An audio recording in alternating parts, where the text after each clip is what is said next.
right, so we are in the parking lot of an Acme supermarket here with Giants legend Tiki Barber. I know this is how you envision retirement would be, right? This is busy, but this is fun because we get to hang out with some of the Giants fans that are in the Westchester area and talk about tailgating and have a good time. Maybe we'll talk about the Giants game last night. Probably not. Or 2 nights ago, I should say. It's kind of the experience of meeting the fans, signing autographs. What's that all like for you? You know, it's cool. Like, a lot of these kids were too young to have seen me play, but their moms and dads were around or Giants fans when I was at my height. And sometimes we'll come across some like 18 or 19-year-old kids that were like 10 or 11 when I was playing, and so it resonates with them really, really well.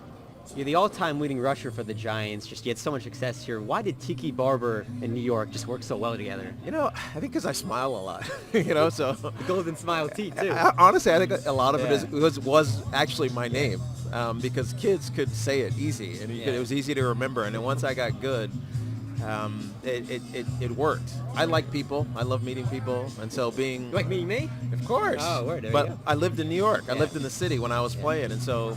What I would have thought was a, I don't know, cold, sterile, you know, like frenetic city actually turned out to be warm and engaging, and I loved it.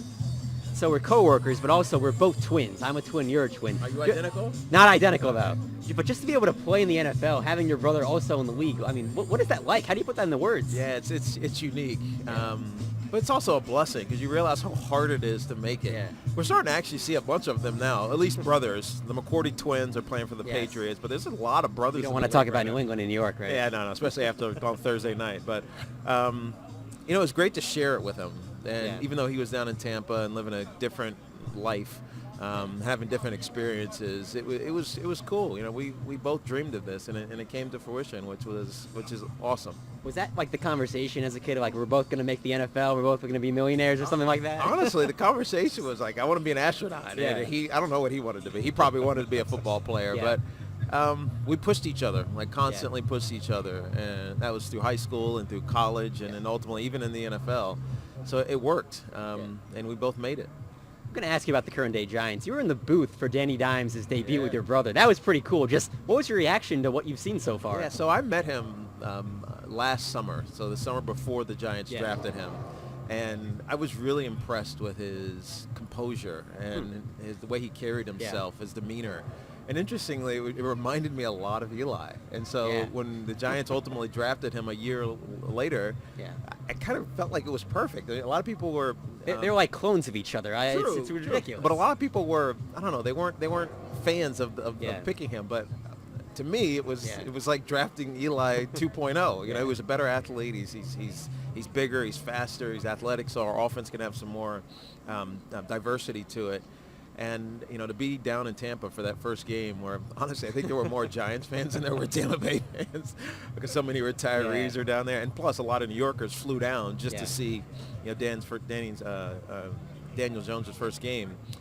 It was fun. He did exactly what we would expect him to do. Now, look, he'll go through growing pains as we've started to see. But I think the era was ripe, and he's taking advantage of it. I've been asking a lot of former and current Giants, what do they think of Daniel Jones, but also the Danny Dimes nickname.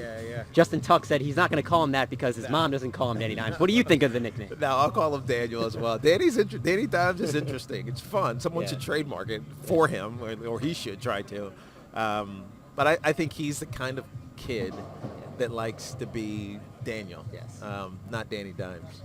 The ceiling, the bar is kind of set in New York. Eli Manning won 2 Super Bowls. Just what do you think Daniel Jones can be? What kind of level? Well, he can. It's all about what you get surrounded with. You know, Eli had great teams around him, both on the offensive skill position side, but also on the defense, especially on the defensive side with Strahan those first couple years, and then Tuck and some of those other guys, rushing quarterbacks. Tom Brady in particular in Super Bowls.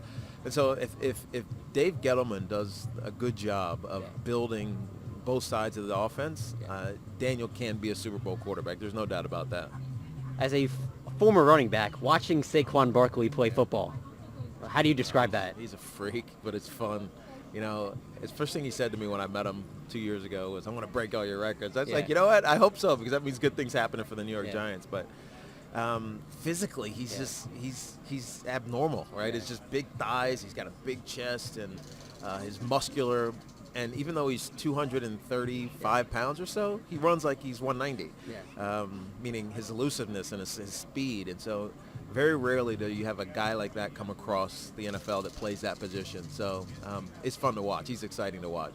Before I let you go, it's amazing to me, like, football player and then everything you've done post-football. What drives you on a day-to-day basis? You do so many different things, the radio show, Thuzio. Yeah, you know, I'm always interested in reinventing myself. And so I'm also not one to turn down an opportunity because I don't know what it's going to lead to.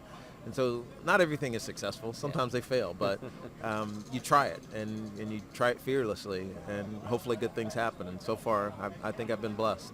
I didn't envision Tiki Barber on Broadway. I'll tell you that. Yeah, that was awesome, though. That was one of the most unique and fulfilling professional things I've ever done, mainly because of the show that I was in, Kinky Boots, which has a very important message about inclusion and acceptance. And getting to play Don, who was the antagonist, I was kind of the thesis of the whole show. And so it was moving. Like every night, the crowd would respond with this love that was just, it was awesome. So I miss it in a sense. It was a lot of work, probably more work than I would have imagined. But it was amazing. Tiki, thank you so much. Go sign some autographs. No, certainly.